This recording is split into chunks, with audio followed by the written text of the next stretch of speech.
ഈ വീഡിയോ എല്ലാ ഡെന്റിസ്റ്റ് ഡോക്ടേഴ്സിനും വേണ്ടിയുള്ളതാണ്. നിങ്ങൾ രോഗികളെ ചികിത്സിക്കുമ്പോൾ മണിക്കൂറുകളോളം കുനിഞ്ഞിരുന്ന ശേഷം കഴുത്തും തോളും സ്റ്റിഫ് ആവാറുണ്ടോ? ദിവസാവസാനം കഴുത്ത് തിരിക്കാൻ പോലും ബുദ്ധിമുട്ടുന്നുണ്ടോ? എങ്കിൽ അത് സർവൈക്കൽ സ്പൈനിന്റെ ഓവർലോഡ് ആയിരിക്കാം. എന്തുകൊണ്ടാണ് ഡെന്റിസ്റ്റുകൾക്ക് ഇത്ര സാധാരണമായി കാണപ്പെടുന്നത്? ഇതെങ്ങനെ മാറ്റിയെടുക്കാം? വിശദമായി പറഞ്ഞു തരാം. ആദ്യം തന്നെ ഒരു കാര്യം പറയട്ടെ. എന്നെ കാണാൻ വരുന്ന സർവൈക്കൽ പെയിൻ പേഷ്യൻസിൽ നല്ലൊരു ശതമാനവും ഡെന്റിസ്റ്റുകളാണ്. കാരണം ഒരു ഡെന്റിസ്റ്റിന്റെ ജോലി മണിക്കൂറുകളോളം ഫോർവേഡ് ഹെഡ് പോസ്റ്റർ, കഴുത്തു താഴ്ത്തിയുള്ള ജോലി, ഒരേ പൊസിഷനിൽ ഇരുന്നുള്ള പ്രൊസീജിയേഴ്സ്, ചെറിയ വർക്ക് ഫീൽഡിലേക്ക് തുടർച്ചയായി നോക്കൽ എന്നിവ ആവശ്യപ്പെടുന്നതാണ്.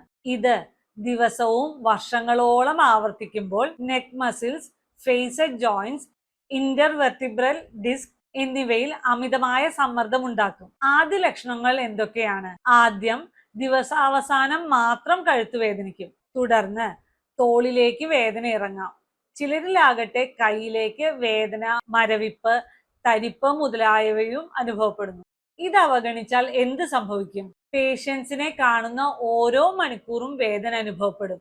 ദീർഘമായ പ്രൊസീജിയേഴ്സ് ചെയ്യാൻ ബുദ്ധിമുട്ടാകും. ഒരു ദിവസം കാണാൻ കഴിയുന്ന പേഷ്യൻസിന്റെ എണ്ണം കുറയ്ക്കേണ്ടതായി വരാം.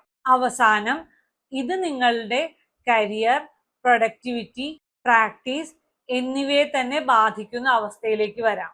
അപ്പോൾ ഇത് മാറാൻ എന്താണ് ചെയ്യേണ്ടത്? ഓരോ പേഷ്യൻസിനും ശേഷം ഒരു 30-60 സെക്കൻഡ് കഴുത്തിന്റെ പൊസിഷൻ മാറ്റാൻ നോക്കുക. 45-60 മിനിറ്റിൽ ഒരിക്കലെങ്കിലും എഴുന്നേറ്റ് നടക്കുകയോ നെക്ക് ഷോൾഡർ മൊബിലിറ്റി എക്സസൈസുകൾ ചെയ്യുകയോ ചെയ്യുക. പേഷ്യന്റിനെ നിങ്ങളുടെ പോസ്റ്ററിനനുസരിച്ച് പൊസിഷൻ ചെയ്യുക. പ്രൊസീജിയർ ചെയ്യുമ്പോൾ തോള് ഉയർത്തിപ്പിടിച്ച് ജോലി ചെയ്യുന്നത് ഒഴിവാക്കുക. ദിവസവും ഡീപ് നെക്ക് ഫ്ലെക്സർ സ്ട്രെങ്തനിങ്ങും സ്കാപ്പുലാർ സ്റ്റെബിലൈസേഷൻ എക്സസൈസുകളും ചെയ്യുന്നത് സെർവൈക്കൽ സ്പൈനിന്റെ ലോഡ് കുറയ്ക്കാൻ സഹായിക്കും. ഒരു പ്രധാന കാര്യം പെയിൻ കില്ലർ കഴിച്ച് ക്ലിനിക്കിൽ പോവുക എന്നുള്ളത് ഇതിനൊരു പരിഹാരമല്ല. കഴുത്തുവേദന ആവർത്തിക്കുകയോ കൈയിലേക്ക് തരിപ്പ്, വേദന, ബലക്കുറവ് ഇവ അനുഭവപ്പെടുകയോ ചെയ്തു കഴിഞ്ഞാൽ അത് സർവൈക്കൽ ഡിസ്ക് സംബന്ധമായ പ്രശ്നങ്ങളാണോ അല്ലെങ്കിൽ നെർവിന്റെ ഇൻവോൾവ്മെന്റ് ആണോ എന്ന് വിലയിരുത്തി ചികിത്സ നേരത്തെ കൂട്ടി ആരംഭിക്കണം.